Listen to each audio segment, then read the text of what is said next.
Okay, as explained, as announced already, the time is 11:45. So I request Dr. Shubham Tayal sir to take over the session and introduce our honorable guest speaker, Dr. Ashutosh Nandi sir. Please. Sir.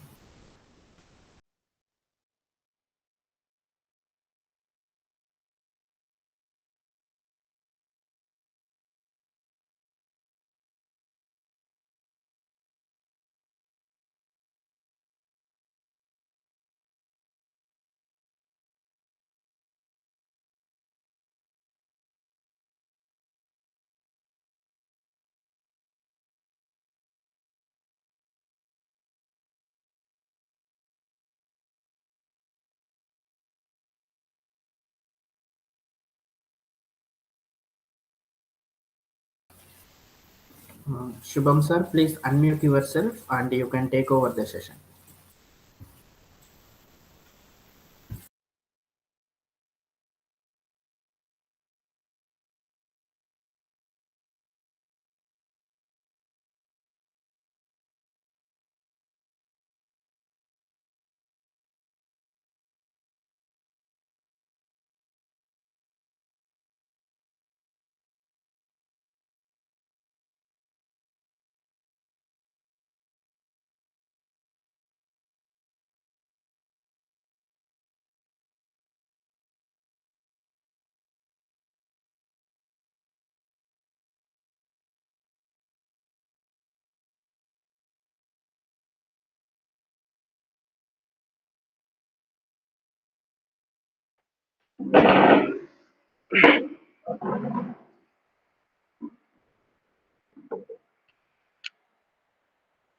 Good afternoon, everyone.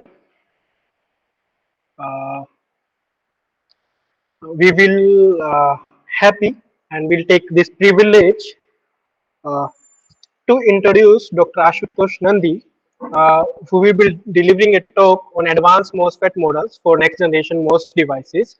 He is with us now, and I think I can take the privilege to introduce him, being the first PhD students under him. Dr. Ashutosh Nandi is presently an assistant professor in NIT Kurukshetra, Haryana since 2013. He did his PhD degree from IIT Roorkee. His research interests includes low power VLSI design, device circuit co-design issues in design, digital and analog domain, device modeling of multi-gate semiconductor devices. Dr. Nandi has published more than 60 research papers, including 30 papers in reputed international journals like IEEE Transaction on Electronic Devices, Elsewhere Microelectronics, Superlattice and Microstructures, Material Science and Semiconductor Processing, and a lot, etc.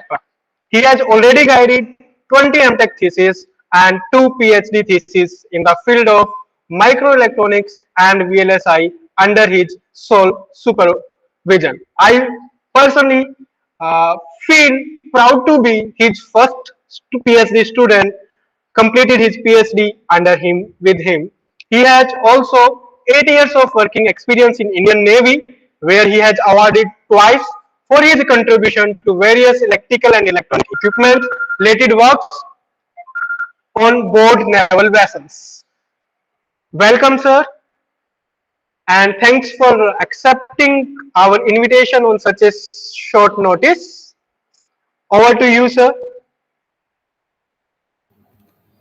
Yeah, thank you very much, Subham. Uh, Good morning, everybody. I am Dr. Ashutosh Nandi. Completed my PhD from IIT Roorkee in 2015 under the guidance of Dr. Sudip Dasgupta and Professor A.K. Saxena.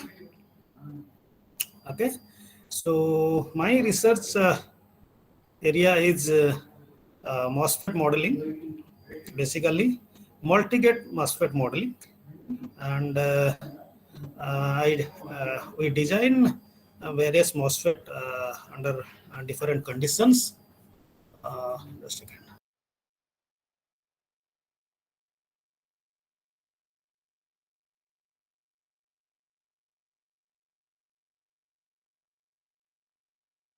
So yeah, sorry for the interruption.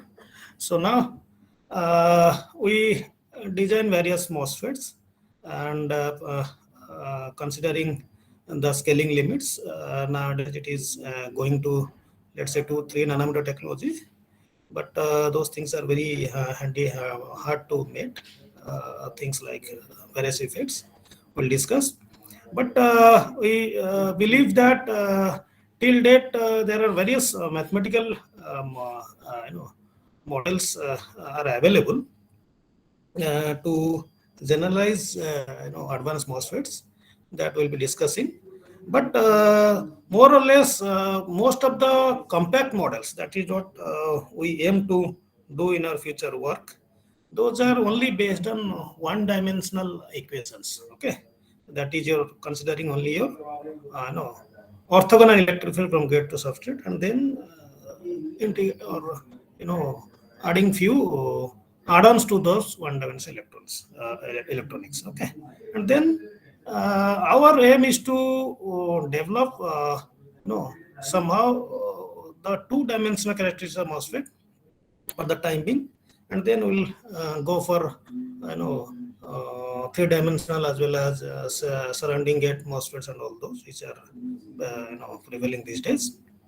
But basically, all I need to say is there are only few models available which accurately predicts the MOSFET characteristics in two-dimensional devices. So that is how we proceed our research in two-dimensional mathematical modeling. Okay, so that is all about the introduction about this lecture. And then I believe all of you have a bit knowledge about MOSFET characteristics. Before I proceed, I believe all of you have studied let's say device modeling course or the basic MOSFET course at the what I say at present. Okay, and you are acquainted with the MOSFET. If time permits, we can go to the basic part as well. Otherwise, we'll start from the advanced MOSFET models. Okay, let me share my screen.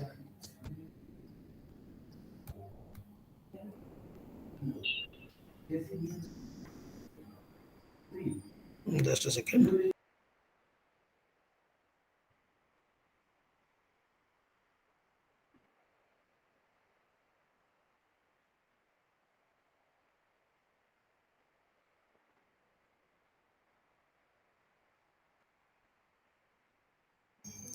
Yeah, is it visible? Yes, sir. Yeah, very good. So let's start with this model, and I believe I am audible as well. Yes, sir. So let's start with our advanced MOSFET models. So giving a brief knowledge about MOSFET, let's understand the scaling, MOSFET scaling first, and then the Moore's law. We state that the number of transistors per chip would quadruple every 3 years, and per se it has reached that limit also. And we have presently more than Moore's and all those. Okay, so we stick to the Moore's law in our discussion. That's because all the mathematical analysis we'll be discussing, and that is giving guidance to your the prediction proposed by Gordon Moore. Okay, so now,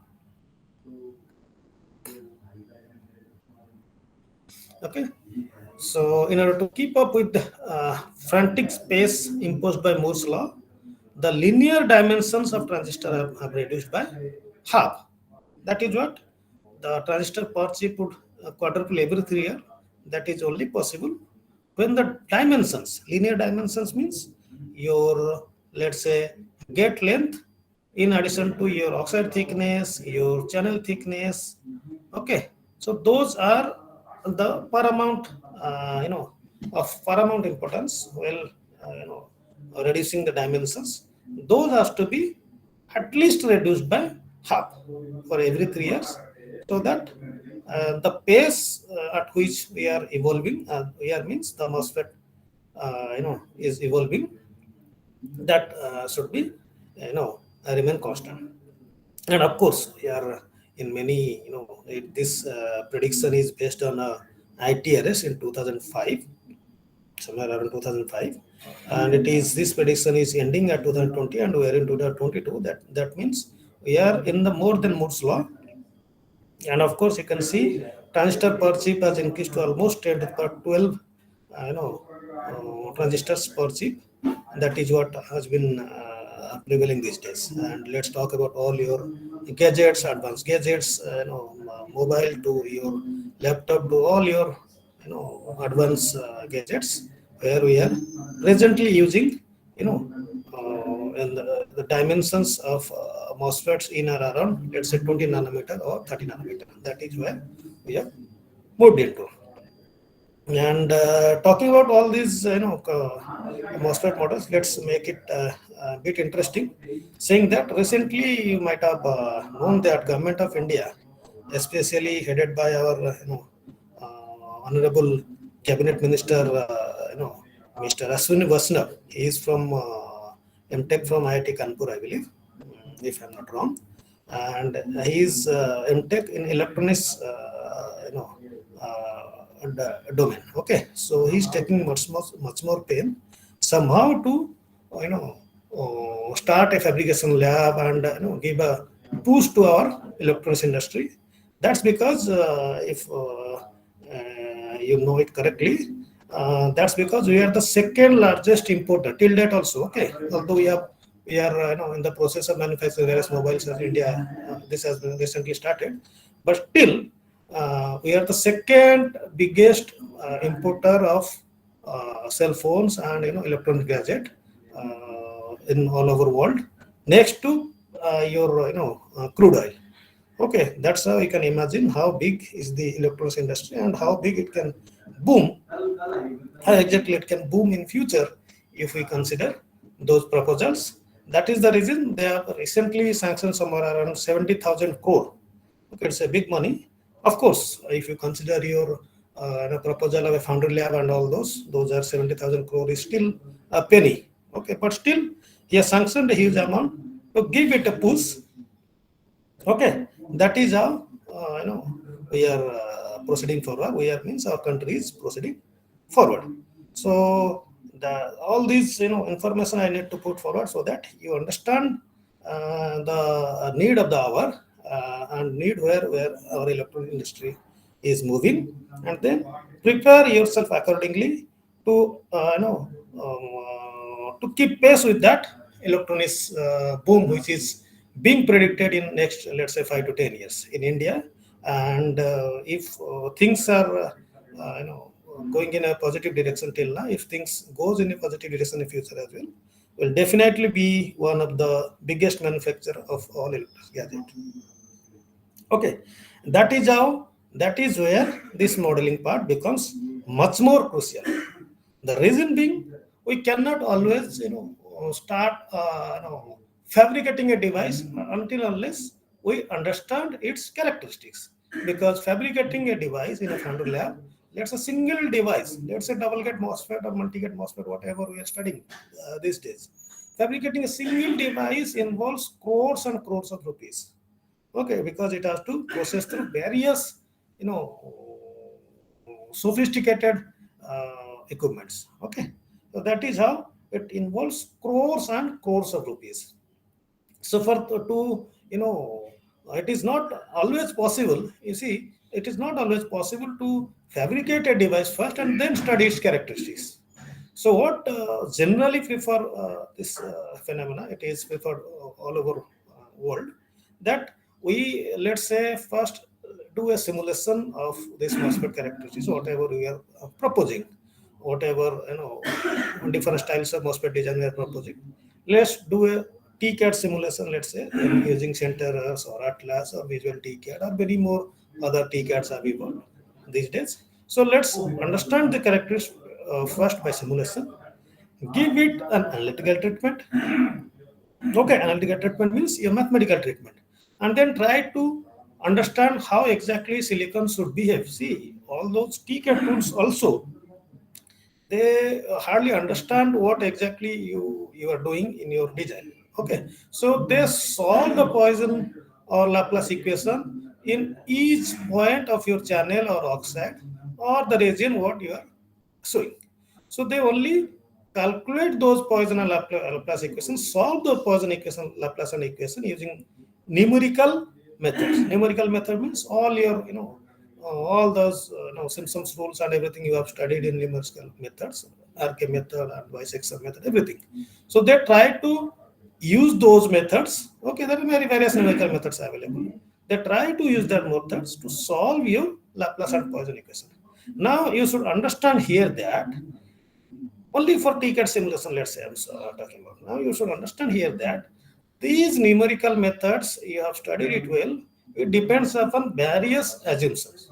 So whatever assumptions it is, it is given to that software, that will follow that set of rule, and whatever characteristics it is giving, let's say IDVG, IDVD, or FD, or your GM, whatever characteristics giving, it is based on those assumptions only. That is the reason, to understand it better, understand the characteristics better, we should always move towards analytical part as well. Analytical model means it is, of course, we'll have some kind of assumptions, but it is restricted to only few, boundary conditions. Until the rest all are the pure analytical treatment, where we can easily visualize what is happening through equation. Okay, in any device, whatever you are modeling, you can easily visualize your, device properties. Okay, so and then you try to correlate your analytical model with your this thing, your, let's say, simulation. And once you are satisfied with your analytical model, then those analytical models which can be converted or which can be, acquainted, or which can, be extended towards compact model development. So there are two parts now. One is analytical treatment, one is compact treatment. So compact models are generally preferred in industries. Let me make it very clear. Compact models are generally preferred in industries. The reason being, it is very fast, and we try to incorporate various physical effects into compact models to make it more accurate. But on the other hand, we have a demerit in compact model, that most of the available compact models, they hardly used two-dimensional Poisson equation. Two-dimensional means it is in x direction and y direction. Okay, so they hardly introduce two-dimensional equation in those compact models, because two-dimensional equations are little time-consuming. Okay, so what they prefer, most of the industries, okay, they prefer going into one-dimensional model and then few physical effects included into that, and try to devise a compact model.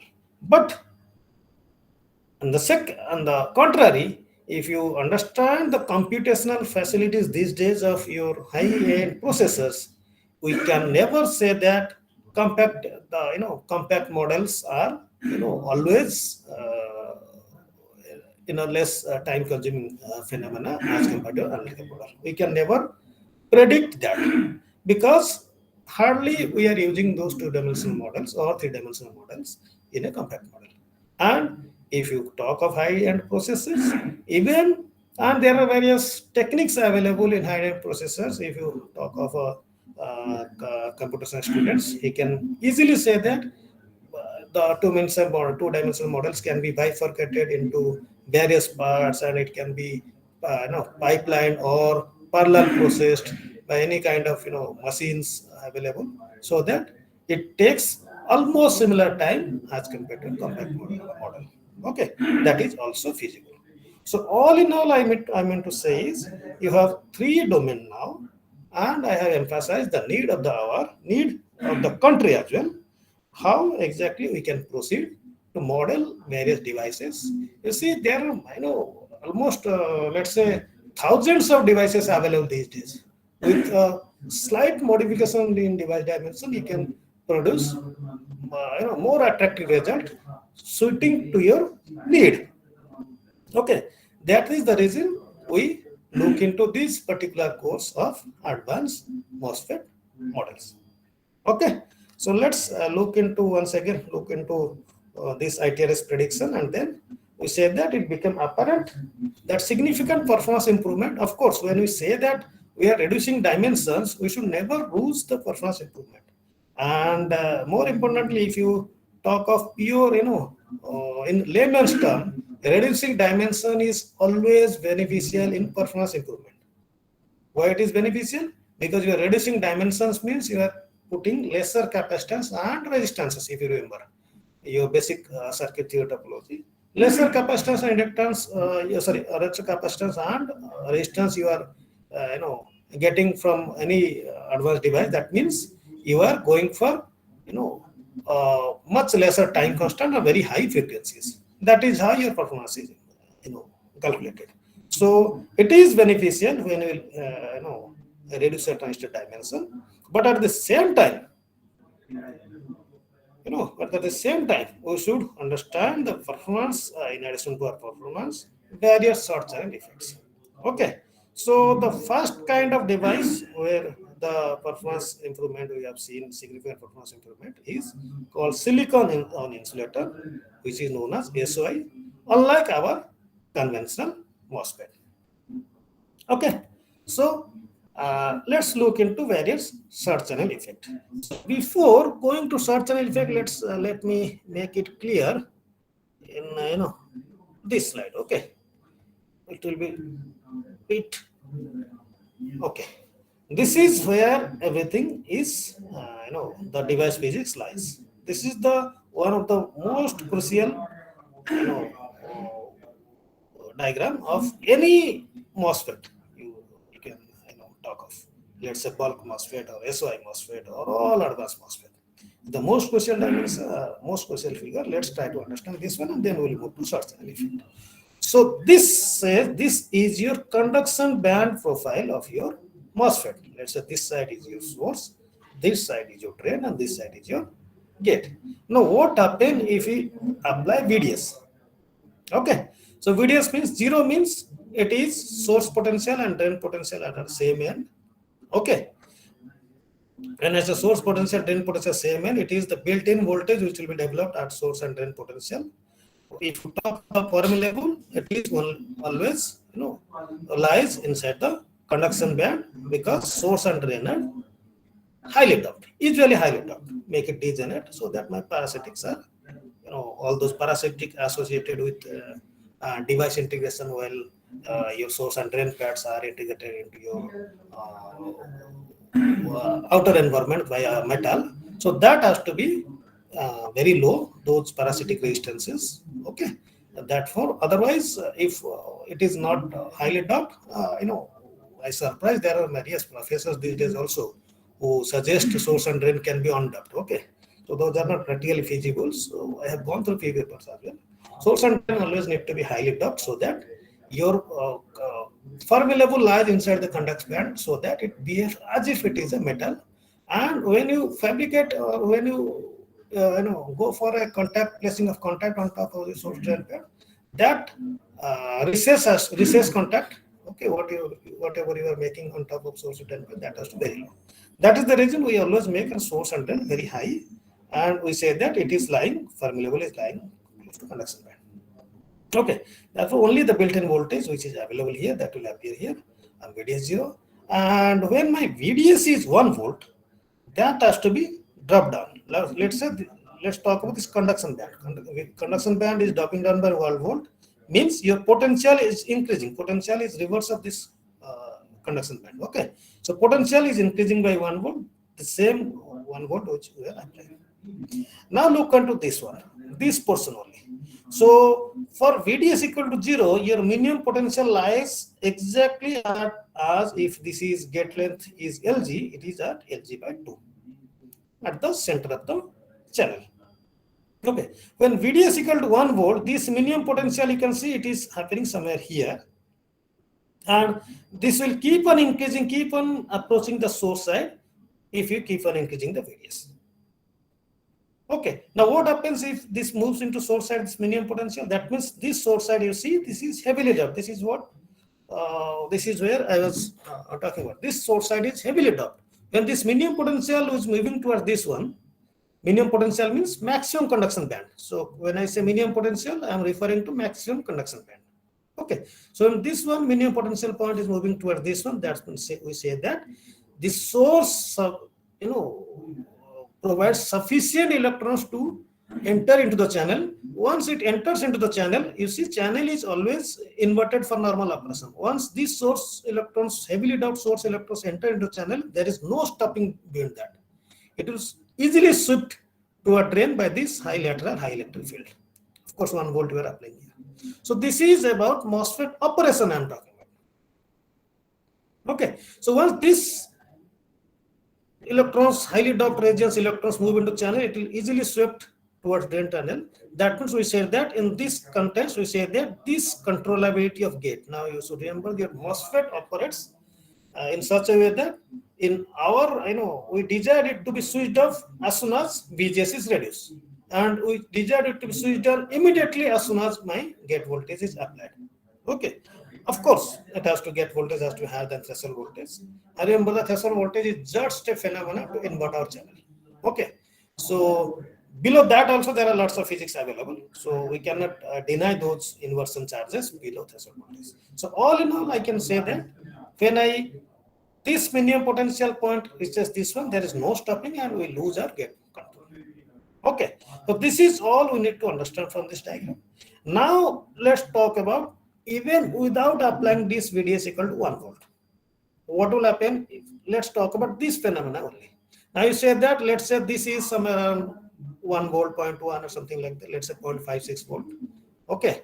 Or to be precise for any multi-gate device. Or it is KT by Q ln NA by NA square for conventional bulk device. Okay. That's a phenomena why it is happening. So let's say it is 0.1 volt. And this one is 0.1 volt. And this one is somewhere around, let's say, 0.6 volt. Now what happens if I reduce this dimension, this gate dimension? This is a standard practice for a long channel device. I'm talking of bulk MOSFET. Now what happens if I reduce this channel? This one will move further here, here and here if I keep on reducing this channel. Now invariably what I am saying is this potential, this conduction band energy, maximum peak of this conduction band energy or the minimum potential moving towards the source channel, source point. Now exactly this gradient of electric field gradient from source to gate, if it is moving from here to here, will be large enough to sweep these electrons. That is the reason we say that this gate is losing its control over this region. Here it can easily, this gate electric field can easily control this region, this one. But now if this one is moving this way, it is losing control. Okay. And second thing is, when you reduce a dimension, okay, mathematically when see what happened to this electric field, it will definitely increase because reducing the dimension. Okay. And this electric field increase means this is a three-dimensional system, you remember. Of course, the orthogonal direction gate electric field, lateral direction is source to drain. The Z direction we are neglecting in this figure. Sorry. So when I say this electric field is increasing by reducing this dimension, so this, if you talk of Poisson equation, the sum total of this electric field has to be equal to the charges in this area. So charges are not reduced, but this electric field increasing. Of course, this is bound to decrease. Invariably, we are again saying that this gate electric field is not controlling; it is losing control over this channel. That is what is known as short channel effect. Now, once this voltage is increased to 0 volt, let's say 0.1 volt only, this minimum potential can easily move inside the source channel. And then you say that my threshold voltage is dropping down, or I can combine, let's say, for example, initially for long channel device, my threshold voltage was around 0.5 volt. Now it is around only 0.1 volt or 0.05 volt, something like that we can say. Okay. So this is the popular short channel effect we are talking about. And any dimension, remember, only not this one is moving. Once we say that for same VG, let's say VG we are keeping constant for long channel and short channel. For long channel, if this minimum potential is somewhere here, okay. For long channel, this will be somewhere here. Okay, this peak of conduction band. So for short channel, why? Because once you are moving in this direction, means this electric field will be enough for this inversion, and this one is providing, remember, this one is providing sufficient electrons to the channel. Therefore, we say that once this one is sufficient of carriers, then we of course say that, let's say n-type carriers, we can say that this potential is bound to increase and my conduction band is bound to decrease. So there are two phenomena happening. One is due to this one, shortening of gate length. This is the physical phenomena for increase of this lateral electric field. The electronic phenomena, whatever is happening, is thus in even for a small this one gate electric field, this one inversion of charges are much more as compared to your long channel device. But these two phenomena, we say that conduction band profile is reducing orthogonally from here to here, from here to here and here. For even for small VDS I'm talking about. And your potential is increasing, channel potential. Once you say channel potential is increasing, your current conduction will be much more higher. So this is the phenomena we are talking in lots of multi-gate device. And once we understand this phenomena, we understand how to control this profile, so that our requirement is to switch off the device with a suitable gate voltage and switch it on as soon as we apply some kind of gate voltage, let's say threshold voltage. So to avoid these things, we have various, this is all about bulk MOSFET. To avoid these things, we have various techniques applicable in bulk MOSFET. Let's say your halo doping technique. If you have halo doping technique, this one is halo doping technique or pocket implant. We try to increase the depletion width. If this is N plus, this one is P, and this one we have make a P plus. Once you make it P plus, you see N plus and N, my depletion region will move much more inside this channel. When depletion region moving much more inside this channel means we are saying that this region is not controlled by this gate electric field. So reduce the depletion region towards this source end, we go for pocket implant. And once we reduce the depletion region, we say that this electric field is very hard to penetrate to the channel region, here as well as here. This is one of the technique. Okay, halo doping. Similarly, we have retrogate doping. Okay, retrogate doping profile, where we keep this one as P plus, this whole region, and make this one in this conduction band energy to move off, because this depletion region is restricted. Okay, this is conventional techniques using bulk MOSFETs. Let's talk of our this thing. We will talk of this thing in our multi-gate MOSFET. The same phenomena we are trying to devise in our multi-gate MOSFETs. So let's start with our lecture, which is starting point, the short channel effect, where we say that as the dimension of transistor has shrunk, the close proximity between source and drain reduces the ability of gate electron to control the potential distribution, and the flow of current in channel, that is an undesirable effects called the short channel effects, start plugging the MOSFET. Okay, so remember, short channel effect, all in all, we say that we refer to that conduction band profile. Okay, there are various short channel effects, out of which this DIVL is much more important, drain induced barrel lowering, what we have discussed. For all practical purpose, it seems impossible to scale the device dimension of classical bulk MOSFET below 20 nanometer.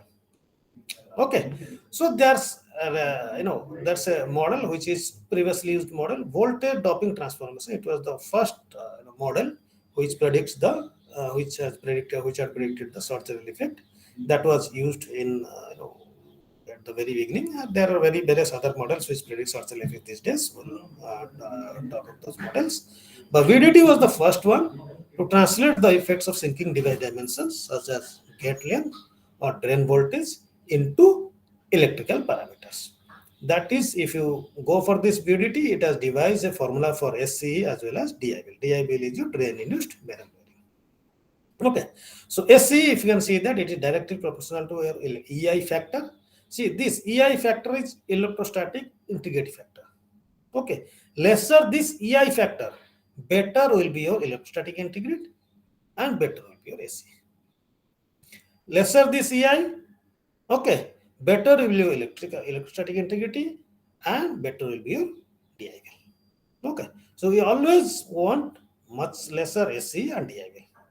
Okay, if you talk of these factors, TOX, thickness of oxide, electrical or effective channel length of MOSFET, and junction depth, that is what I was talking about, your retrograde and your halo doping profile, and depletion width. Okay, so these are few factors which decides my EI, electrostatic integrity. Okay, now this is, so when you talk of short channel effect, we talk of threshold voltage as well. Now remember, when I discuss threshold voltage, you should understand that this is only most of the book will say that threshold voltage is applicable to all kind of devices. This threshold voltage concept I mean to say, that is your 2-psi condition. Okay, when I say threshold voltage condition, is the 2-psi condition is applicable to all bulk MOSFETs. Okay, and most of the books and everybody will talk of threshold voltage in multi-gate device as well. Now remember, when we say that multi-gate device, until unless bulk of the multi-gate device is connected to ground, we will hardly say that this 2-psi phenomena is even prevailing in multi-gate device. This I am telling, referring to various advanced books and advanced MOSFET model, because the reason being is when this bulk is cut off from your substrate or your ground potential, will hardly have any kind of potential build-up. Okay, even though the channel is highly doped.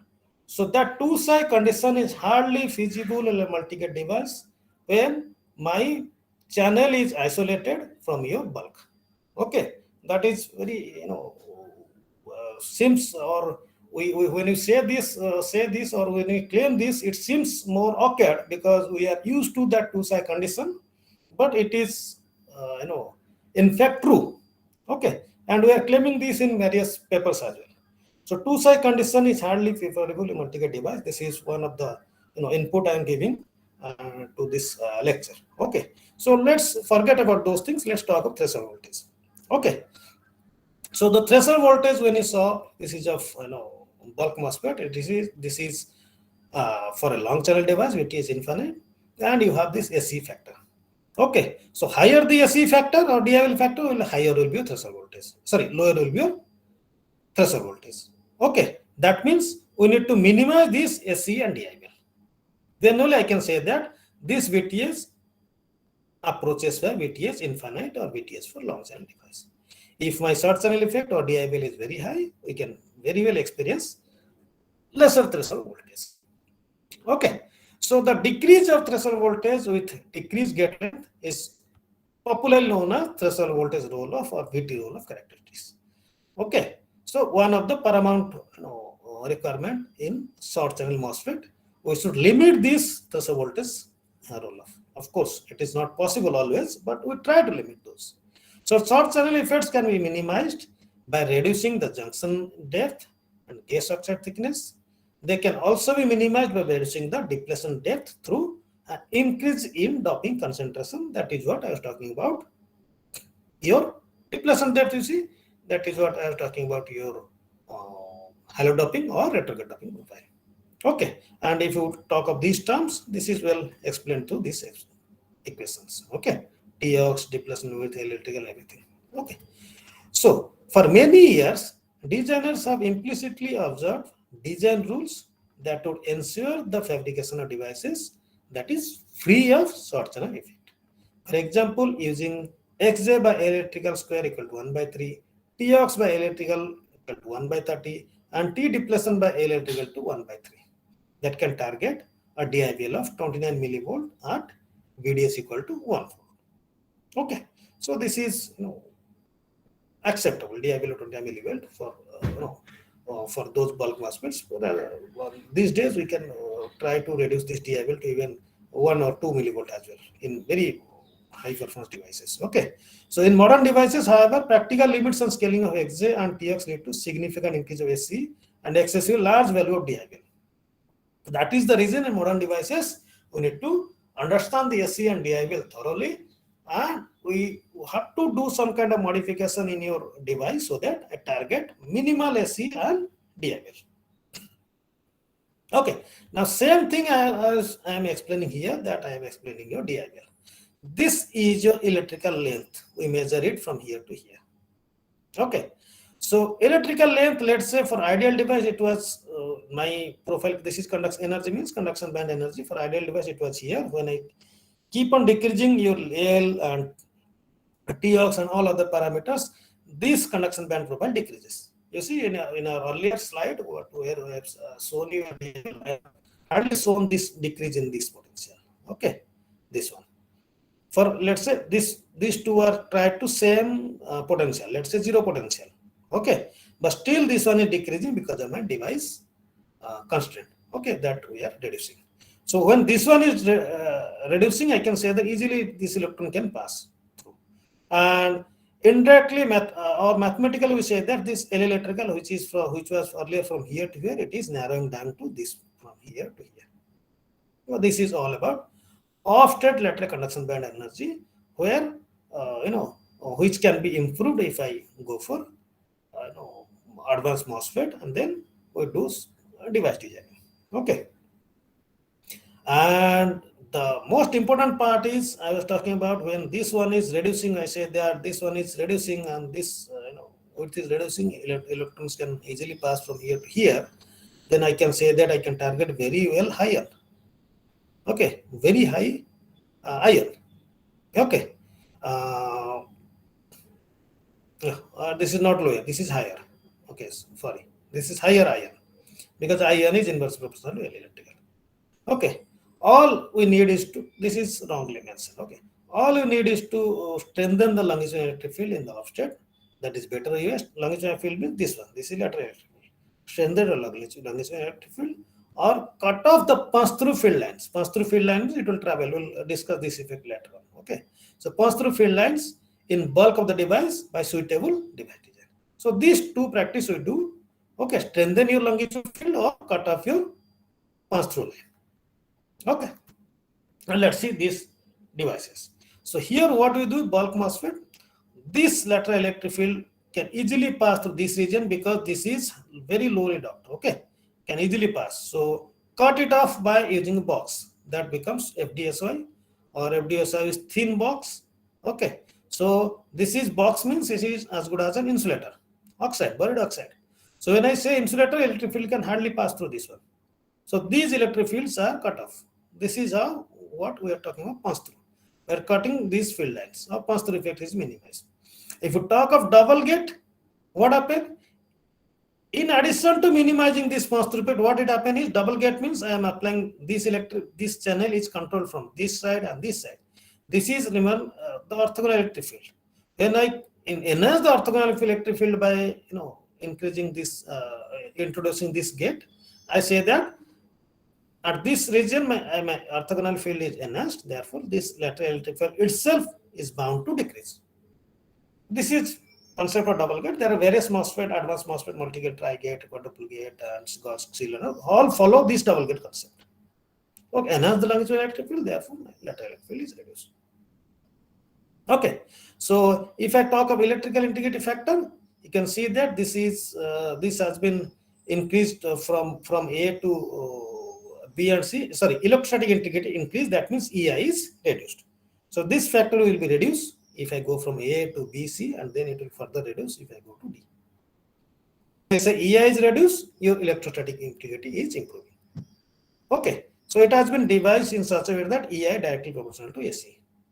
EI reduce means AC is reduced, and then you'll see that your DIVL for double gate MOSFET is very low. Okay, or gate length is to this as compared to your bulk and FDSOI MOSFET. And this is what your ITRS predicts. If your gate length is something like this, your low standby power, low power and high power operation, this is how your bulk MOSFET has somewhere around 2012 or 2013. This has reached its limits, and beyond this portion I have FDSOI and then multi-gate MOSFET. Okay, so this is where it lies. Let's talk of various multiple gate MOSFETs, where I say MOOCFET means multiple gate FET, that is multi-gate FET or multi-gate FET. See, MOOCFET multiple gate FET means it is a double gate as well as triple gate or quadruple gate. Okay, various acronyms we found. The NIMIC FET we also found the multiple independent gate FET.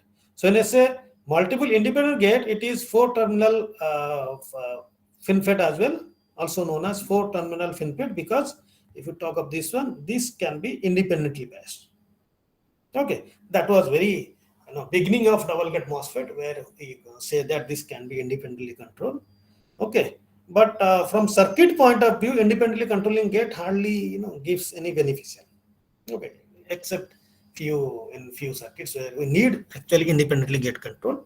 Otherwise, we always say that both has to be, this gate too has to be tied. And from fabrication point of view as well, aligning this gate. Okay, this is another challenge. Aligning this gate, because if these two gate has misalignment, there will be lots of fringing field over available here, and it will lead to drastic change in device performance. Therefore, aligning these two gates was much more important in earlier version of MOSFET. When you move into FinFET, what we do is we give a cap to this channel. For example, this gate, if this is source and drain, we talk of this gate in 3 dimensions, we'll cover this one. We give it a cap kind of gate to our channel, that for this two can be aligned. Okay, and that I believe somebody from Subham or next professor will explain. Okay, so let's forget that one. So for triple gate, it is from tri-gate, and for quadruple gate FET, it is wrapped around gate FET or gate around FET or surrounding gate FET. Okay, and remember we have recently published on papers based on silicon nanotube. We have gates controlling from all side, from outer as well as from inner side as well. Okay, recently published, those kind of things are available also.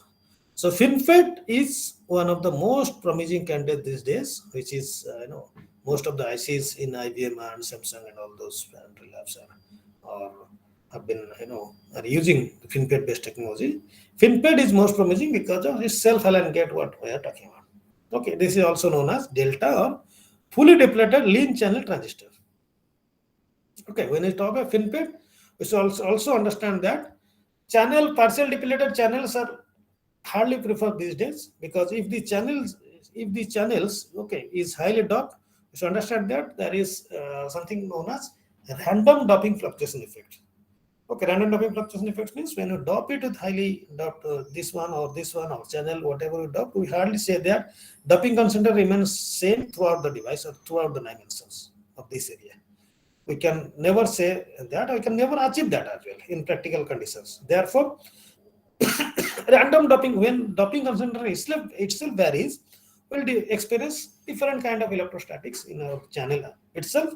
It will lead to change in device performance. When, for example, in IC we are fabricating lakhs of transistor and single chip. For example, NMOS, around half of them is NMOS, half of them is PMOS. We always want that all NMOS transistor behaves similarly and all PMOS transistors will behave similarly. When I talk of this random doping fluctuation, in some of the devices, this side can be highly doped or this portion can be low doped. In other, the reverse can happen.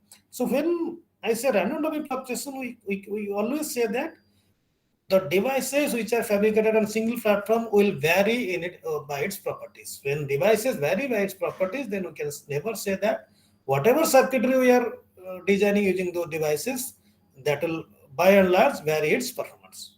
Okay, so to avoid that, what we do is we keep it undoped in advanced MOSFET. Keep the device channel undoped. Undoped or very lowly doped, let's say around 1:17. So there are research papers or patents claiming that 1:17 doping can be treated as undoped. 1:17. Okay. So earlier we used to say 1:16 or 1:15 is undoped. But there are papers, and you can easily visualize in a TCAD simulation as well. Till 1:17, let's say if you compare the channel current for 1 is 16 or 1 is 17 device, it will hardly change. So till 1 is 17, we can say that my channel is undubbed, and 1 is 17 doping is preferable. Okay, for multi-gate device. And if I keep it lowly doped, remember lowly doped means this electric field can easily penetrate. Okay, for lowly doped, because depletion region, these two are highly doped, depletion region can merge. So to control those depletion region, we have multi-gate architecture where we enhance this electric field longitudinal, and this one will obviously reduce. So that is the technique where we say that we can keep this channel undubbed, avoiding a random fluctuation, and control the device performance through this gate. Okay, that is how our FinFET technology has evolved. The first one is, it is the independent gate can be avoided, and we can go for a cap life structure. That cap can be used as a double gate as well as triple gate structure. Okay, and then we can keep our channel fully depleted. That is, my fully depleted means fully depleted is synonymous with undubbed channel. Okay, fully depleted can only happen if it is undubbed. Of course, highly doped channel can be fully depleted, provided we give large orthogonal electric field. Okay, but fully depleted by and large is synonymous to undubbed channel. So that is where our FinFET technology is booming as a strong contender for next generation MOSFETs, and various iPhones and all over devices we are using today is based on this FinFET technology. Okay, then your FDSOI, fully depleted SOI and fully partially depleted SOI. Okay, depleted silicon substrate, it is also called as, partially is also known as non-fully depleted SOI. And when we talk of all this, when you say it is undubbed and get control from all the sides, we should never miss this volume inversion concept, contrast to a bulk inversion. Volume inversion says when I keep on reducing this dimension, instead my electrons are experience large scatter at the interface, because I am increasing this orthogonal electric field. So electrons at these interfaces will experience much more scattering effect than the bulk of the device. Bulk means the center of the device, where my electric field is by and large zero, because if these two are self-aligned, then electric field is bound to be zero at the center.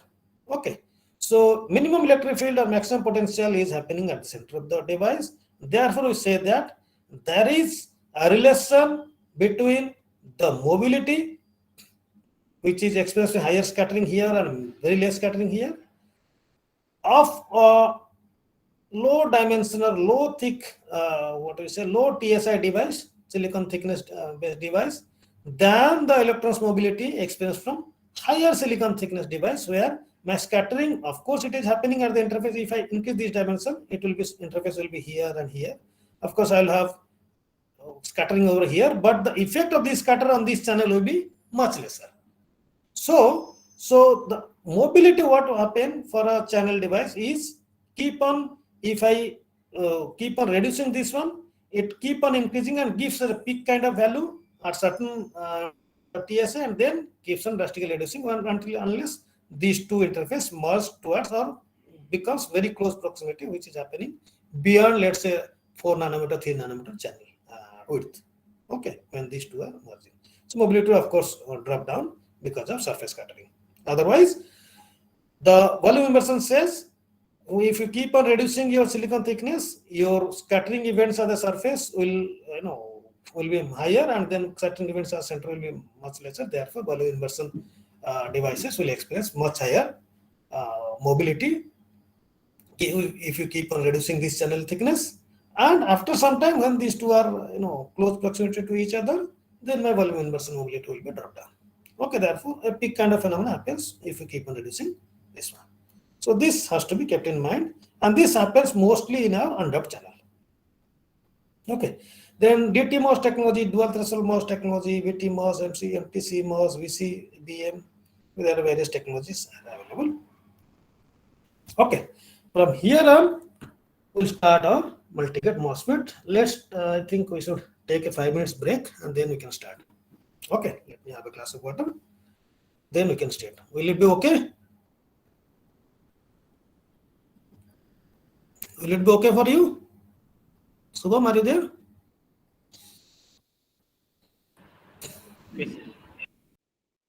Yeah, let me take a 5 minutes break. We'll start once again.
Yeah, all the participants, I believe I'm good at explaining few basic concepts. Or any doubt you have, you can. Yes, Yeah. participants are welcome to raise the queries if there is any. We'll move towards the modeling part, which will be based on mathematics and few conceptual understanding. Yes, participants, you can ask questions or you can text your questions in chat box also. We will read that also possible. So if anyone interested, please unmute yourself and ask the queries. You are Yeah. welcome.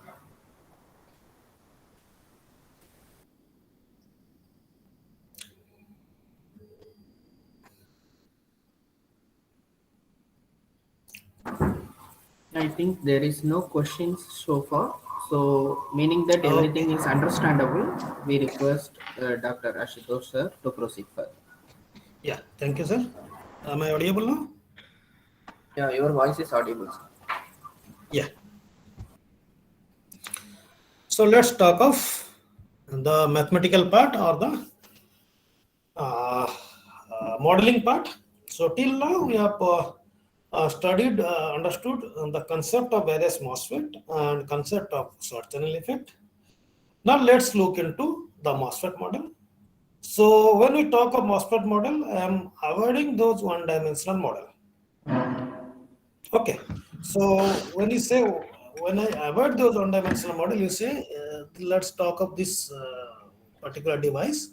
The most of the model use this orthogonal electric field, okay, which is only possible.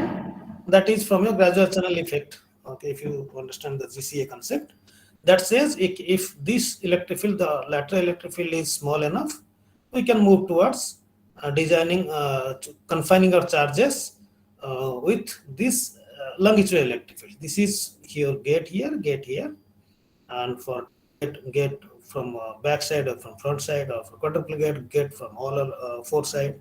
Okay, so for long channel device, of course, this electric field will be very less, and we can model or confine our charges and associate our charges with our this longitudinal electric field with dimension. And most of the model, long channel model, prefer this one. But for short channel device, okay, we can never say that this electric field is small compared to this longitudinal electric field. We say when we said that this one is large, this one is small. By rule of thumb, we said that when this electric field is 1/10 of this one, if you consider your a resistive circuit, two resistors are in parallel. Okay, so one can be neglected if it is 10 times higher than the prior one. Let's say one is 10 ohm or one is 1 ohm. 10 ohm can be neglected because it is 1/10 of 1 ohm, and parallel combination, if you calculate the parallel value, it is close to 1 ohm. So when I say I neglect this electric field, this has to be at least 1/10 of this one, which is not feasible in all advanced MOSFET because we are reducing this dimension. Very basic thumb rule. Okay, so that is the reason we go for two-dimensional model. Okay, to understand the device characteristics. So preferably to understand the short channel effect. So when you say short channel effect means we should also relate this effect to our power consumption, because the standby power of your any electron gadget using today, we should always say that the standby power has to be very low. Okay, so that is only possible when my device, when it is in off condition. And if you relate those off condition to our device, when my VG is less than VT, that is a sub-threshold condition. When this is off, my standby power has to be very low, or that is only possible when I control my short channel effect.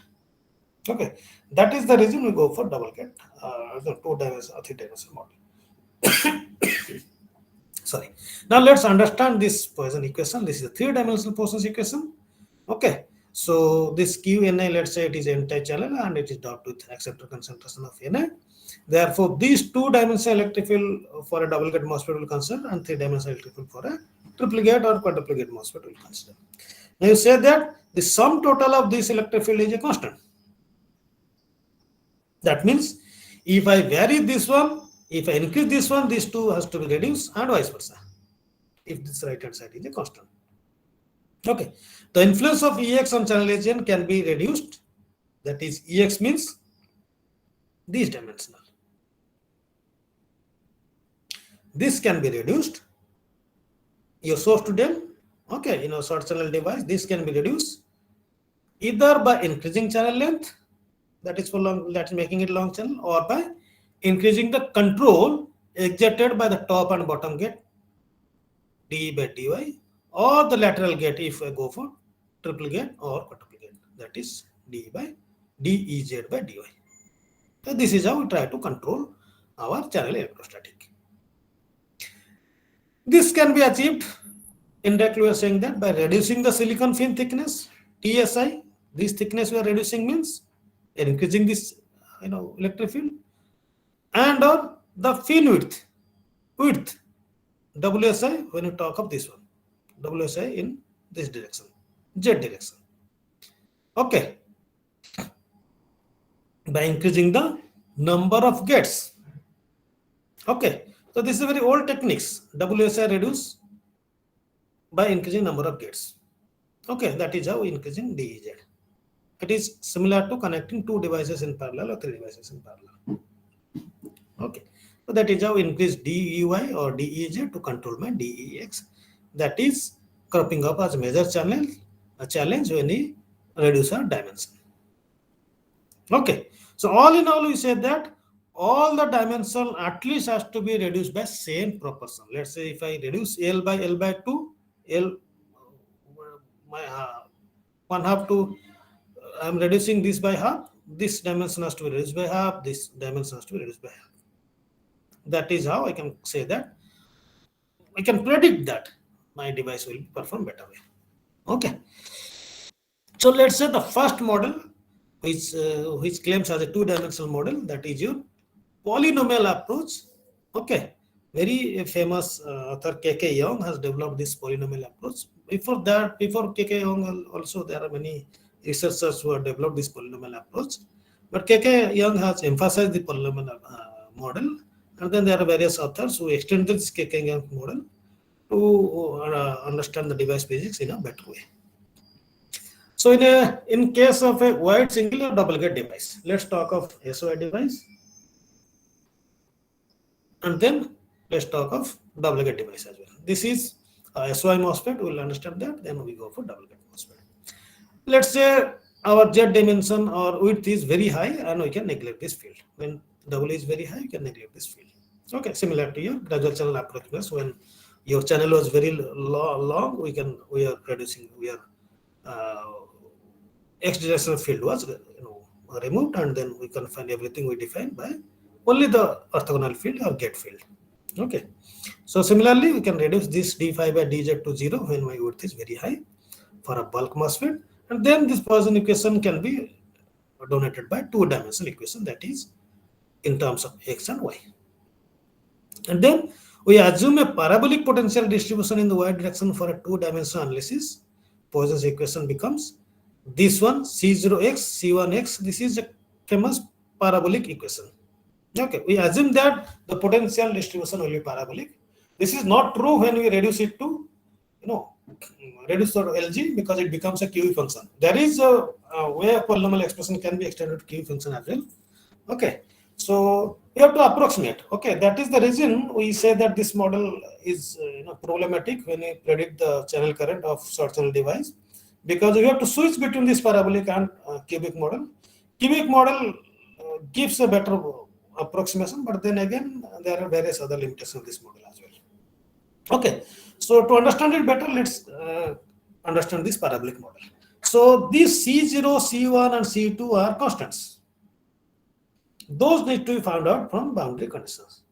So for a single gate SOI device, the boundary condition to above equation are phi x of 0. That means in y is 0, that is phi x of 0 at this one, at this interface.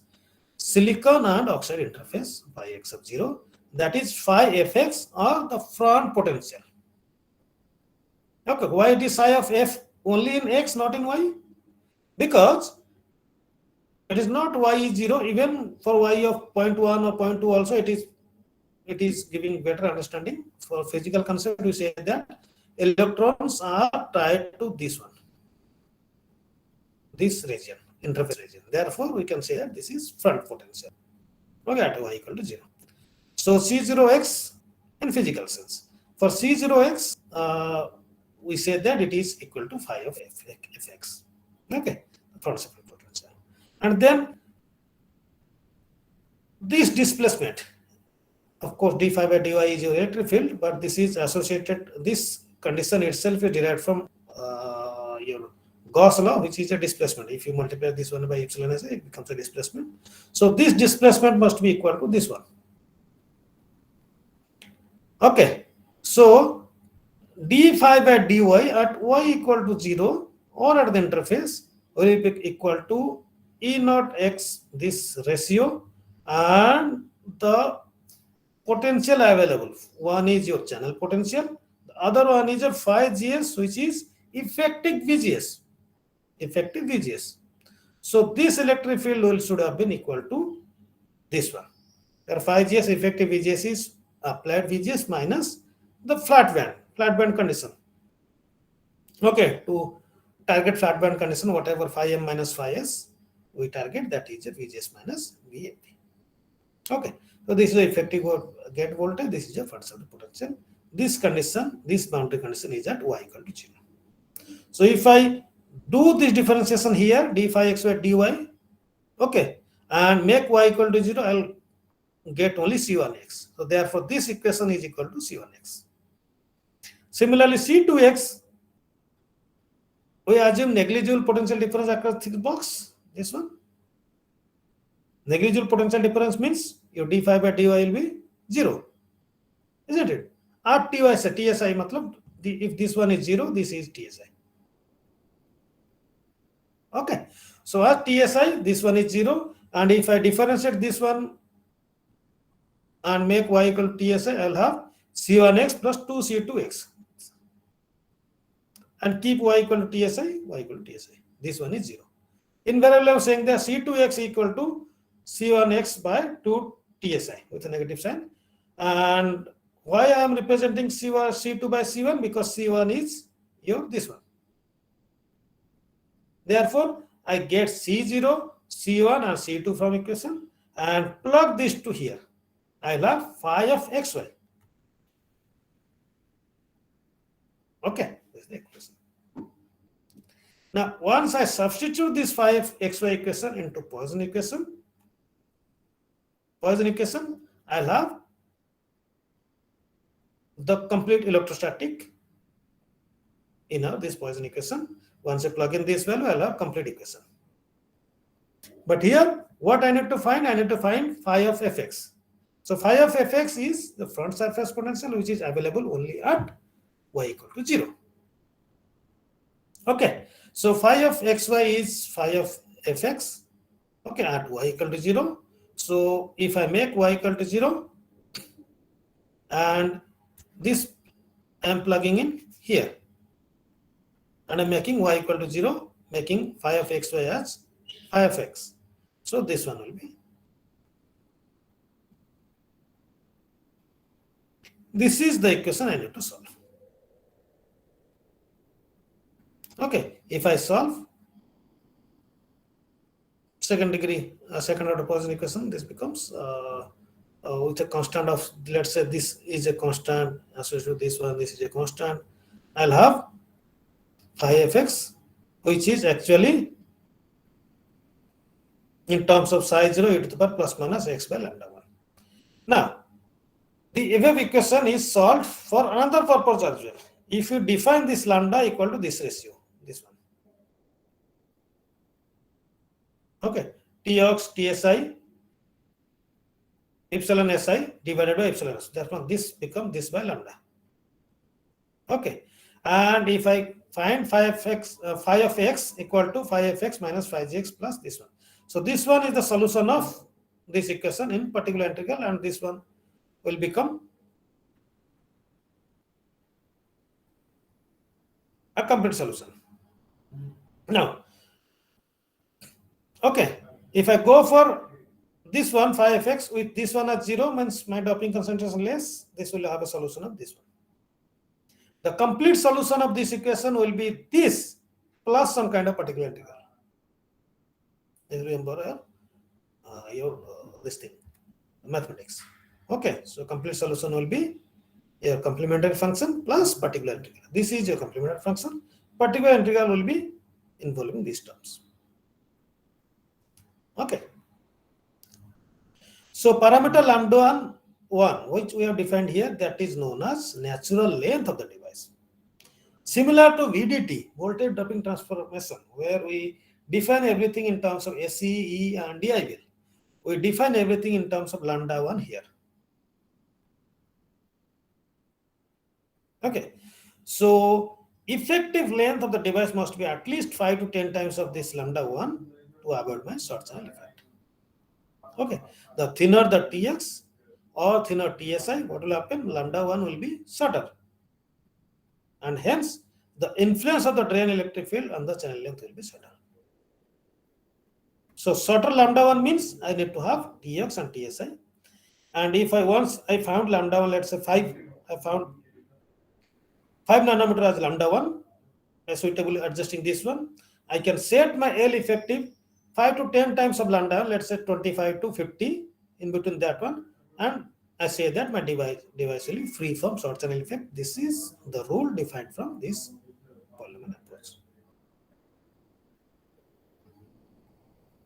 Okay. Now, if I go for a double gate MOSFET, this boundary condition 3, this boundary condition 3, this was 0, but here it will be minus of this one, phi of x, because a double gate MOSFET, whatever surface potential I will find here, same potential I will find here with, of course, a negative sign. Therefore, at y equal to TSI, will have a negative sign because I am applying electric field this way and electric field this way. And this one will be C1x, which is my surface potential.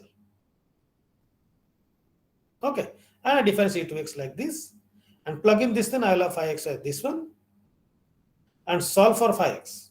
And you see lambda 2 is whatever we have defined, 1 by root of this one. So lambda 2 of double gate is 1 by root 2 of lambda 1 of double gate. That means you see, I am reducing lambda 2 means my selection of gate length to avoid short channel is also reducing. Let's say earlier it was 5. Now it is reduced by 5 by root 2. Let's say it is 3 somewhere around. So I can keep my effective length to 3 into 5. That means 15 to 30. Earlier it was 25 to 50 for a single gate SY MOSFET. Now for double gate it is 15 to 30. If it is 3, 5 by root 2. Similarly for quadruple gate, it is almost halved. Earlier it was 5 here, it was 3 here, it is 2.5 somewhere around here. And for surrounding gate, it is again reduced by a larger amount. So what I mean to say is, if I keep on increasing my gates, I can very well target lower lambda or the natural length. And when I target lower lambda, I can very well set my L effective to make sure my device is free from short channel effect. This is the reason we need mathematical treatment. So beforehand information is available. Once I go for a device fabrication, I should know what should be my TSI and TOX and L. By this mathematical treatment, I can analyze it very well. I can predict my L effective so that my short channel effects are avoided. And then I go for fabrication. This is very fast-hand method. And there are various other reasons as well we need to consider before fabrication. But the fast-hand approximation is we should make the device free from short channel effect by this analysis. Okay, so till now, whatever we have studied, it is to phi fx. Now remember, I said that phi fx is potential at here. So these two equations are applicable when my current conduction is happening here only, isn't it? Because I am getting lambda 2 from phi fx or from potential. So for fully depleted device, when this one is very low, I say that my current is flowing through the center of the channel, isn't it? So that part I have missed out in this presentation, or I have deliberately missed out to keep it as a interest to our whatever participant understand this one, and then refer to various papers. And to understand this one, we say that when I reduce this one, my channel conduction is confined to center because I'll have lots of surface scattering over here because this electric field is very, very high. So therefore, this lambda is popularly known as surface lambda or natural length defined by surface condition.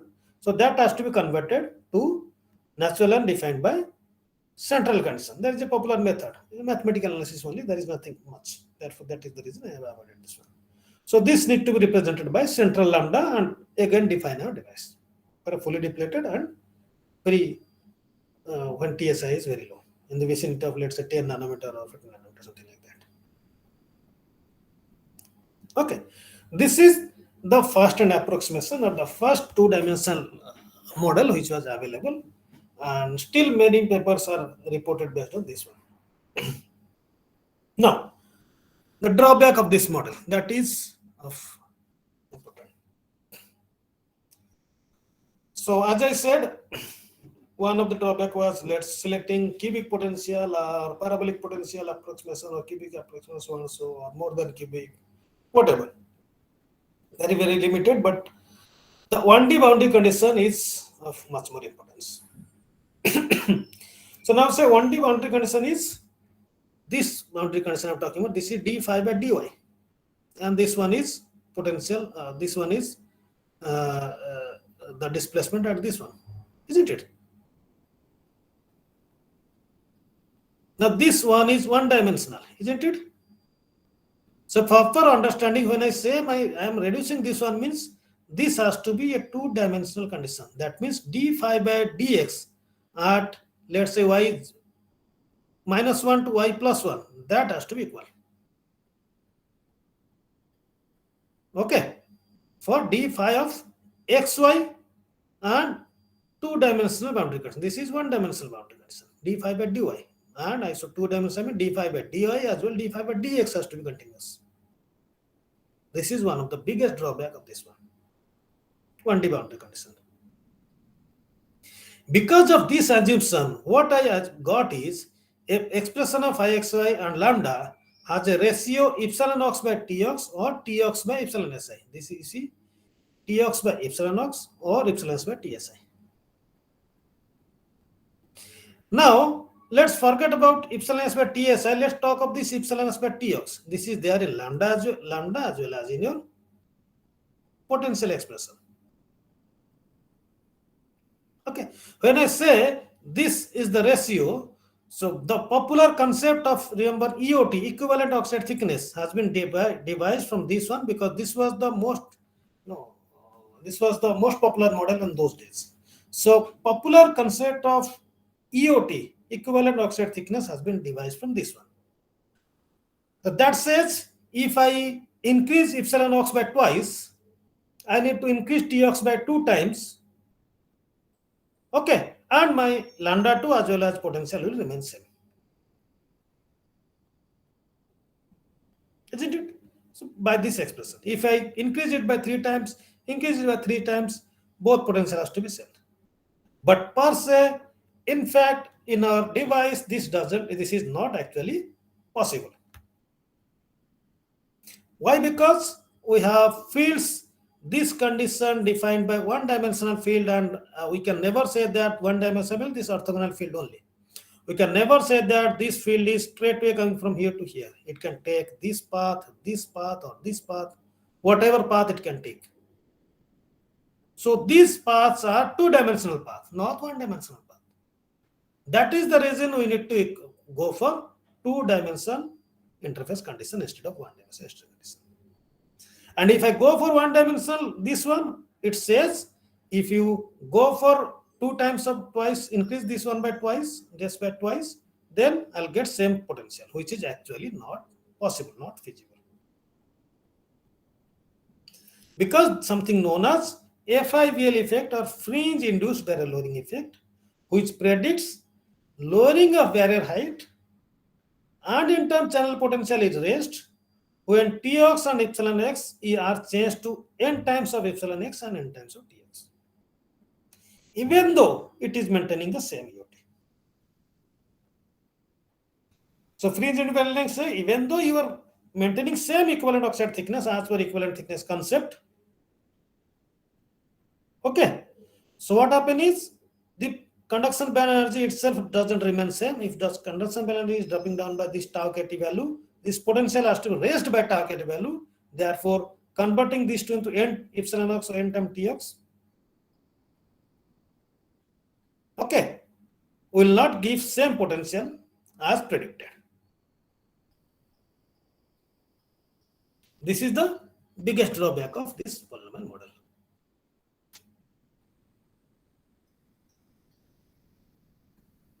Okay, so then we go for this multi-gate MOSFET physics by scale length model. The second one, this scale length model is by and large used by many researchers these days, which overcome that one-dimensional condition. It says it is two-dimensional, the condition, boundary condition.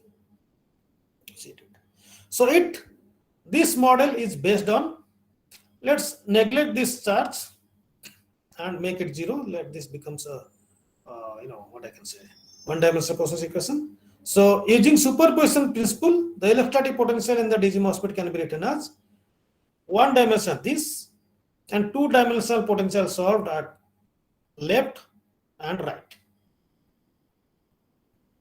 Okay, so left and right are Laplace equations and one-dimensional equation, one-dimensional solution I'm giving here. It's popular to have GC approach in one dimension, and GC approach is superimposed by left and right two-dimensional solution of Poisson equation.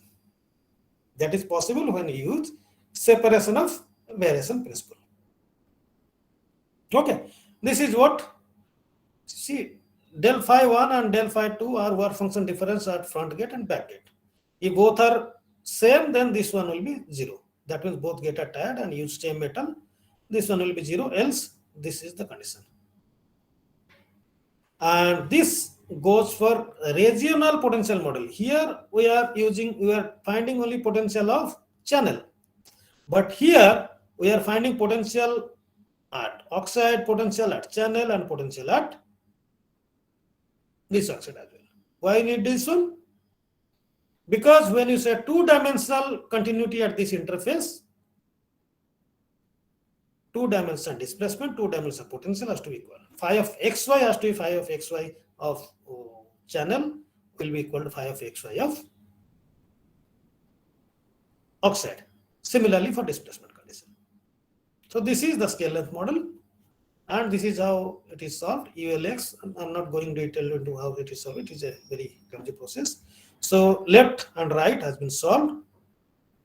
Okay, this is superimposed on top of our 1D solution. Okay, so all I need to is this one. Now, the dielectric boundary condition at the two silicon insulator interface require UL and the displacement. Potential as well as the displacement be continuous at Ax equal to plus minus TSI by 2 means this interface. This is referred to as 0, this is minus TSI by 2, this is plus TSI by 2. Okay, BTN means B top gate. BN means here channel. B back gate has to be channel equal to BN C1. This is coming from potential expression. This is your displacement. Epsilon SI means this is your displacement. BTN of with EI with equal to epsilon of BN, and B back gate of EI equal to again channel. Sorry. Taking the ratio of these equations, let's say this one potential continuity and displacement continuity. These two ratio, if I take, I'll end up with this kind of eigenvalue equation. Okay, the root of this eigenvalue equation, that is your eigenroot lambda n, is known as your scale length, unlike the other scale length lambda 1, 2, whatever we have defined in polar method. So this lambda n is defined by two-dimensional condition rather than one-dimensional condition in scale length model. So in order to evaluate Bn and Bn's and all these, we need to construct a corresponding conjugate function Gn. We satisfy this orthogonality principle. Okay, this is popular orthogonality principle, and that is a separate issue. So all you need to is only the lowest order terms in the series with the largest eigenvalue lambda 1 need to be kept for correct minimum potential calculation. So all these you may say that it will be lambda 1, lambda 2, lambda 3, but only one need to be kept constant for correct minimum potential calculation. Okay, so only using lambda 1, I can define my potential like this. So the popular equation of this one, only lambda 1.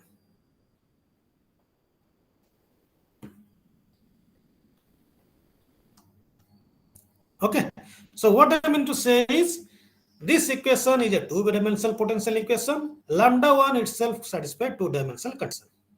And I can go for a lambda. I can go for this one.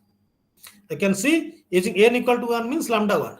This is not satisfying the boundary conditions, but still it can give correct minimum potential. At least 3 or 5 are required if I need to satisfy my boundary condition. At least you see 5. At least 5. 1, 3, 5 means lambda 1, lambda 3, lambda 5. 3 lambdas are required if I satisfy correct boundary condition. It is merging 5 is merging with all other. So at least 3 is required if I go for correct boundary condition. And for shorter channel, if these two are merging here, it can affect this minimum potential and it can give error, but more or less the potential can be predicted by a single lambda. Okay, although it looks very satisfying, very fascinating using single lambda, because series solution is not always possible, and single lambda, but there are various drawbacks of this model. That is the reason, although people have preferred this one over the years, but still this could not be extended to compact model environment because of all these disadvantages I will be listing out. Okay, so first one is lambda 1. Let's say 3 lambdas. If I calculate lambda 1 for a set of TSI, let's say TX1 or TSI 10, I'll have lambda 1 15.5, lambda 3 5.2, lambda 5 2.3, something like this. Now, how do I need to calculate these lambdas from this equation? This is what I can say. This can be only solved numerically. Explicit equation. There's no direct solution for this one. So what I need to say is I can plot this equation. If I plot this equation, it will be something like sinusoidal kind of plot because involvement of this tan function. And whenever it crosses 0, that gives lambda if you plot it graphically. Now to calculate, let's say lambda 1, I need to calculate by numerical method. I need to give a range. If you remember your popular bisection method, I need to calculate 15.5 means at least I should give a range to, let's say, 10 to 20. And in between that, I calculate this one. And for this one, I need to change the range to, let's say, 4 to 6. And for this one, I need to, let's say, change the range from 1 to 4 or 1 to 3. So selection of this range is not always feasible. And remember, this is for one set of TX TSI. For second set, this 15.5 can change to 25.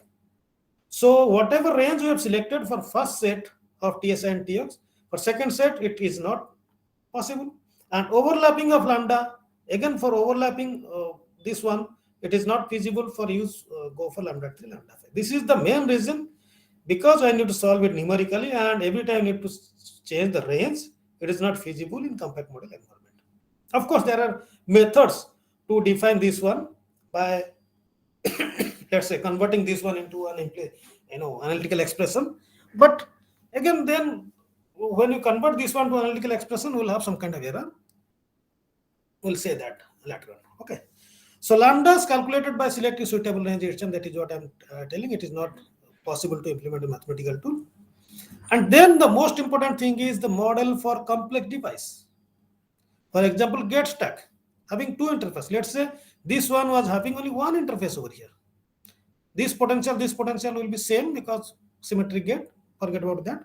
But if I go for double gate stack structure, we use a stack kind of dielectric here, one with epsilon 1 with epsilon 2. I'll have 2 sets of equation and both the lambdas will be dependent upon each other. Therefore, it is hardly feasible. And again, selection of this range. The third thing I have not mentioned here is if I go for this, you see, this is Laplace equation I'm talking of here. But in practical device, when I drop its source and then highly, it will always intrude into the channel. So therefore, I need to solve Poisson equation here instead of Laplace equation in practical devices. That is not feasible by this method. Okay, because we are solving Laplace equation here and all these assumptions are based on Laplace equation here. The lambdas and everything. Okay, that is another disadvantage of this model. Okay, that is the reason we need to move towards Green's theorem. Yeah, how much time I have now? Yes, sir. Thomas, sir? Sir, is actually time bound is over, sir, but you can continue, sir. No problem. Yeah, let's give me 5 minutes. Okay, I'll no try to wrap up the things. So this is where Green function theorem, and we are presently working on this Green's theorem. And this is popularly devised from divergence theorem. Okay, defined by Gordon Green. We'll say defined from divergence theorem, which is actually volume integration of any vector is the surface integral of its normal component. Popular divergence theory. And if I replace this A by psi del psi y or psi phi and psi r scalar fields, okay, let's say different color scalar fields, I can represent these two in terms of these forms. Okay, where this del by del n, when you say it is the normal derivative of the surface, and the surface is directed outward from the inside volume V. When these two are substituted into the divergence theorem, I'll have the Green's first identity. Simply substituting this one. Okay, and then I interchange this phi and psi. I'll have similar kind of expression, only phi and psi interchange. And subtract one from another, I'll have Green's second identity. Interchanging phi and psi and a subtract from each other, I'll have Green's second identity. This is popularly known as your Green's theorem for multi-get, for 2-dimensional or 3-dimensional Poisson equation. Okay, the Poisson differential equation for potential can be converted into an integral equation if you choose a particular psi, namely 1 by r. This is 1 minus x by x dash. This is the point charge we are talking about. Okay, x is the observation point and x dash is the integration variable. The point charge we are talking about. And this satisfied this condition. Del square by far 1 by r equal to 4 pi sigma. See, 4 pi should not confuse because 4 pi is only conversion from polar to Cartesian coordinate, nothing else. Okay, and this is my make use of Poisson equation.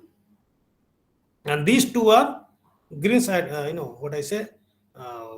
point charge. This is derived from point charge, and this popular 1 by r is your Green function over here. I replace everything by these assumptions. I'll have this kind of expression. And if the x lies within the volume, I can get the expression of phi x from here, which is the popular. This is the popular Green's theorem for a Poisson equation.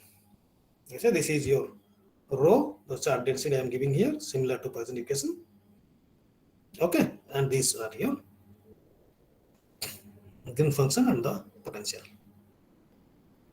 Okay, so this is how we need to include, and this is the first paper we have produced around 2017, and this work is based upon a group of authors from Japan where here they have developed this for bulk MOSFET and SOI MOSFET somewhere around 1990s. And then we revised those models and extended to double gate and gate structure and structure with lateral source, then dopant. Okay, so it used 2D mixed boundary condition, both Dirichlet and Neyman. Dirichlet condition is potential 0 at the boundary, and Neyman condition is the interface condition. Potential continuity or electric field continuity or displacement continuity. And the specific property of Green's, that is del square G equal to del. This is my Dirac delta function. That means it is only available as x equal to x dash, y equal to x dash, elsewhere it is 0. The expression of potential in all three regions is defined as this one. All three region potential will be same, only three region potential we need to calculate by different boundary conditions. That's it. Okay, so this is how we develop Green function. That's a method to develop Green function. We develop Green function and then plug in this Green function in this equation and then integrate. Okay.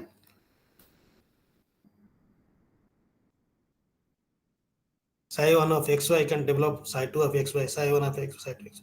Psi 3 xy will be similar to psi 1 xy, only your displacement will be in a negative direction, nothing else. Okay, so now the Fourier coefficient, variable coefficient will vanish except for n equal to 0. That is all those coefficient I mentioned here, QB 0 and all those. Okay, this will vanish, Vn, all this vanish.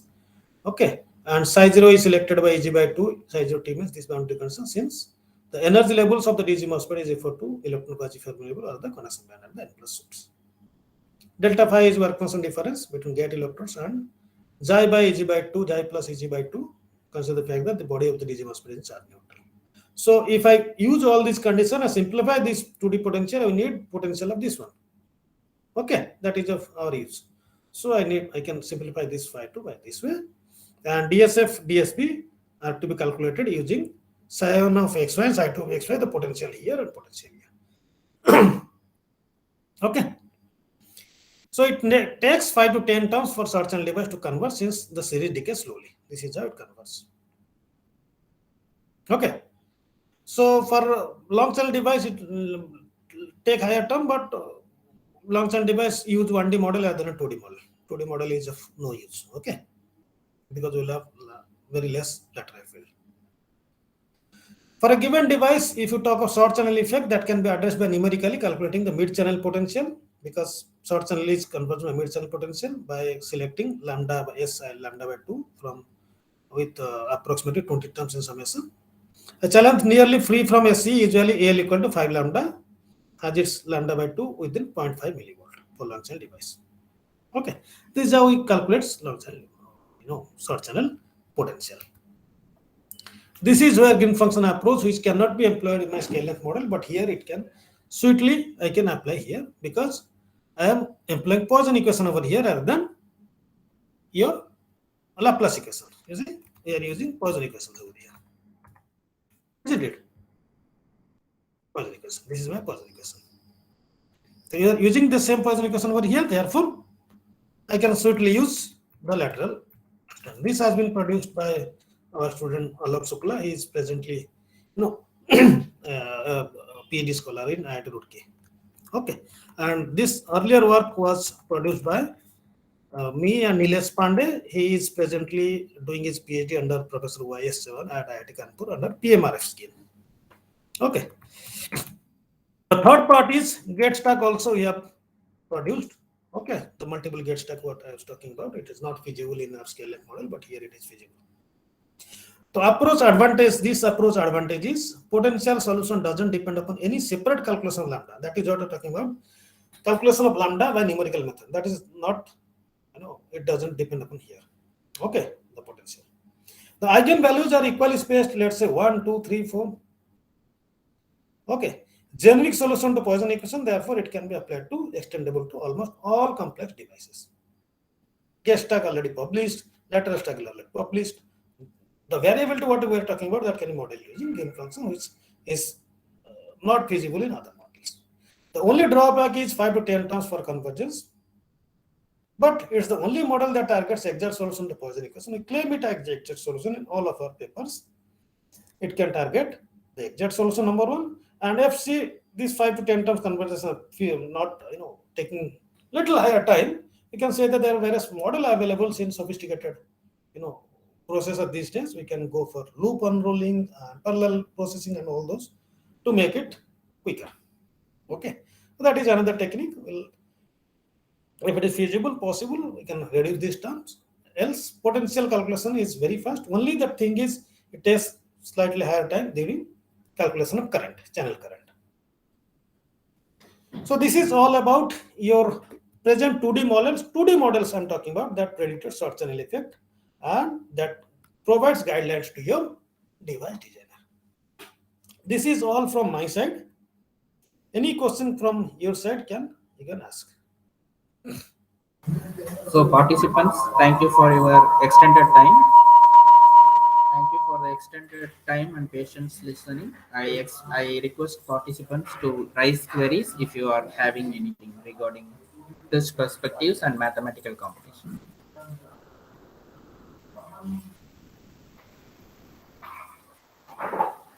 You can also text in chat box so that we can read if unable to make yourself comfortable with mic.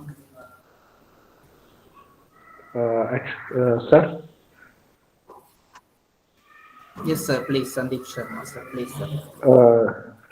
Sir, my question is that if we try to model a device, a multi-gate device with dimensions at nanoscale, so that TSI is less than 7 nanometer, then is there any changes in green function approach that you have presented, or we can use it at quantum level?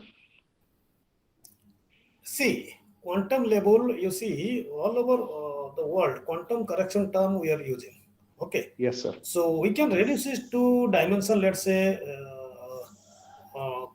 4, 5 nanometer at least. Okay, we can reduce it, but we have not yet included quantum correction, 2-dimensional quantum correction, and most of the models I have seen in papers also, they have gone for 1-dimensional correction of quantum equations.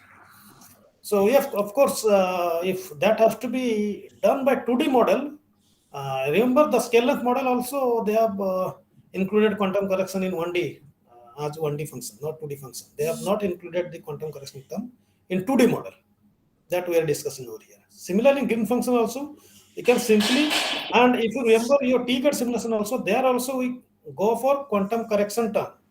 Where it is quantum correction term? Because it is an added term. So Yes. the solution is always Poisson equation over the channel and then quantum correction term. Okay. So if at all it is a challenge, it will become a highly challengeable task if it is modeled by 2D model, 2D effect. Okay. So that is the reason if I go for quantum correction, if somebody goes for quantum correction, we need to drastically change our function. Function as well as the solution. Okay. Okay. Okay. Okay. Else can be okay with adding a quantum correction term like all other researchers do. And most importantly, I should also say that, see, you cannot reduce your TSI beyond, let's say, 3-4 nanometer. That is another challenge. Why? Because my interfaces will intermingle with each other. Top interface and bottom interface, let's say. When an interface will try to influence each other, my carrier scattering will be very high. Mobility will drop down drastically. That is what the volume inversion I was talking about, isn't it? So when my mobility is dropping down, even if I model it by any 2D model or do some kind of adjustment in my gain function or some scale length model in potential calculation, then also my device itself, I don't think it is of any use. Okay. So Yes, sir. of course you can try it, but I don't think it is a better idea. Okay. Oh, okay. Okay. Thank you, sir. Any other queries?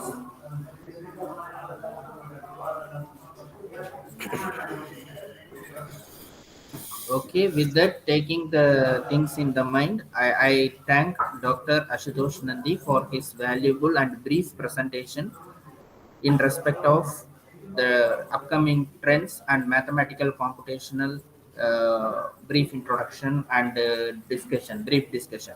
In this aspect, I really thank the participants for the kind cooperation and Dr. Ashutosh Nandi for his kind concert and accepting our invitation and for his kind presence today. Thank you very much, sir, for your kind presence. And Thank you. we expect the same cooperation from the participants in the rest of the session. With that words, already I have shared the feedback link in your WhatsApp as well as in the chat box. So please fill the forms so that we can able to enable your certification and participation in the regular aspect. With that, I wind up the session and I thank once again Dr. Ashutosh Nandi for his valuable presence. Thank you very much, sir. Thank you. Thank you very much. Thank you very much, Dr. Subham. Okay. May I leave now? Yes, sir. You can please leave. You can please leave, sir. Okay. Thank you. Bye And bye. since the timing start the session, uh, thank you very much, sir. Since the time is extended by 15 minutes, we will start the session back by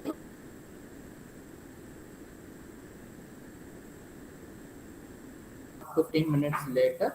So the session will formally start at 2:15 after the post lunch. Thank you very much.